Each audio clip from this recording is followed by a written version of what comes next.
I'm Bob Jones. Bob, John Richards, nice to meet you. John Richard, and this is Lexington, South Carolina. And what caught my attention was shot heard around the world down here. What do you know about that? Because when somebody says that to me, I was talking to some guys at Appomattox.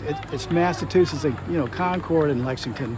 Right. Tell me about it. So this area got settled in the very early 1700s.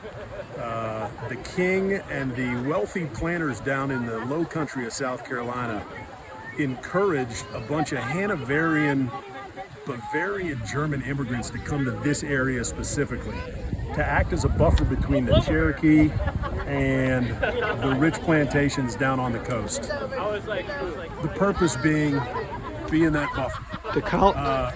Originally, this area was called the Saxe-Gotha District, and then following the American Revolution, the Saxe-Gotha District was very active during the Revolution, and after the Revolution, this town was renamed in honor of the Battle of Lexington and Concord. So we are a namesake town of Lexington, Massachusetts. What was the name before they changed it? Do you know? So Saxe-Gotha District, and this really wouldn't have been a town at the time in the 1770s to 1780s, right.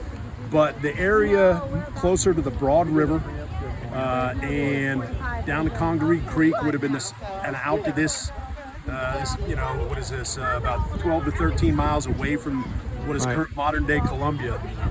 This was settled largely by German-speaking immigrants. Okay, is that what that Saxe-Gotha is? Saxe-Gotha, okay. Saxegothe. Okay.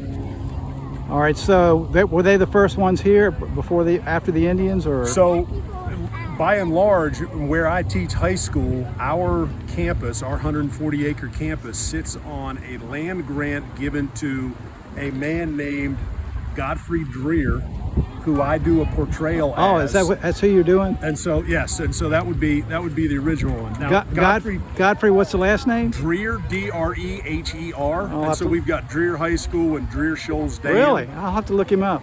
So his namesake, Godfrey Dreher Sr., would have been too old to take the field during the Revolution, but his son, Godfrey Dreher Jr., was a captain in Sumter's militia, and his younger brother was under his command. So Godfrey Dreher Jr. and then John Dreher would have been in their prime at 21 and 19 years old, fighting for General Sumter as a militiaman, which is more or less what I